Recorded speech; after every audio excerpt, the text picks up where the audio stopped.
Ito is back again, the hottest commodity in Japanese horror.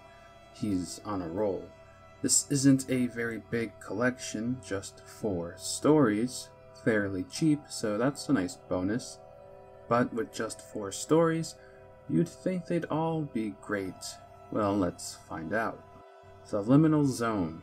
Liminal, of relating to or situated at a sensory threshold, barely perceptible or capable of eliciting a response, relating to or being in an intermediate state, phase, or condition, in between, transitional, in the liminal state between life and death. Okay, that's more like it. Like trying to connect to something, but can't quite do it. So yeah, that's perfect for horror, isn't it?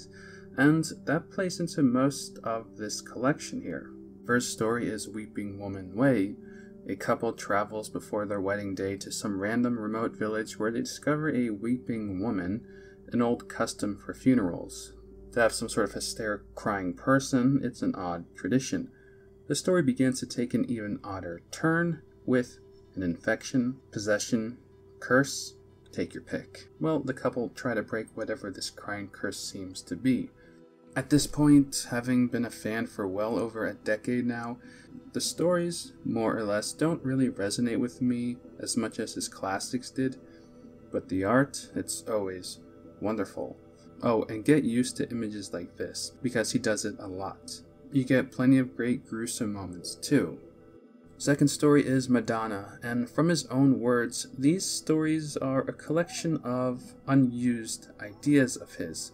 Like, the execution is fine, just not as great as some of his older stories.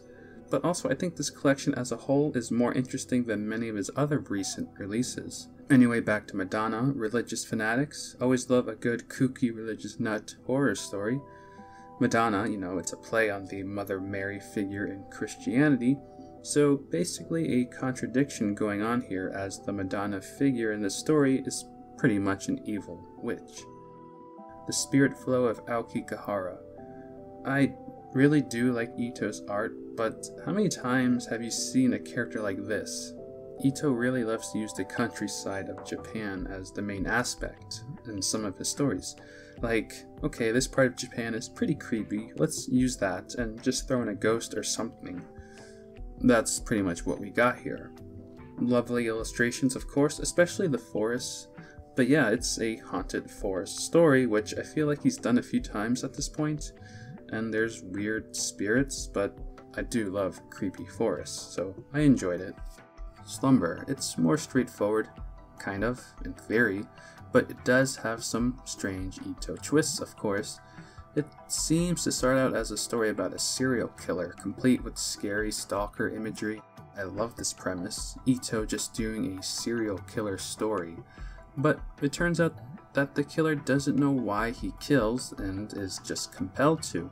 Again, there's that loose connection of being on the fringe of reality, like waking up from a deep sleep and not knowing what happened previously. It's how Ito explains it. Which has happened, whether or not you choose to believe these convicted killers were actually just sleepwalking or conscious enough. I think this one is my favorite in the collection. Like, it has supernatural elements, but it just feels much more grim than the others. The afterword is interesting, explains how this was mostly created during the COVID lockdown, which explains the rather liminal approach to this all. Am I using that word correctly? How he had to serialize the manga with the Line app, first time for him doing such a thing, so he had to make some changes in his life, but also talks about how he pretty much ran out of good ideas and flipped through some old journals he had to inspire himself with unused ideas. But they don't really feel like throwaway stories. But of course, it's those visuals, the great art, as always, the creepy images, and I like when he gets all melty. It's part of the reason why the Dissolving Classroom is my favorite of his. It's just so gross. But, Ito just does this so well. Like I said before, I think it is one of the better collections of his to come out in quite some time, especially for the so-called unused ideas. Looks like we have another release coming out around Halloween, Black Paradox. This is actually an older story of his being released officially in English for the first time. Also, remember that Uzumaki anime that was supposed to be released like 2 years ago? Not sure what's going on with that. But yeah, plenty of Ito stuff on the horizon.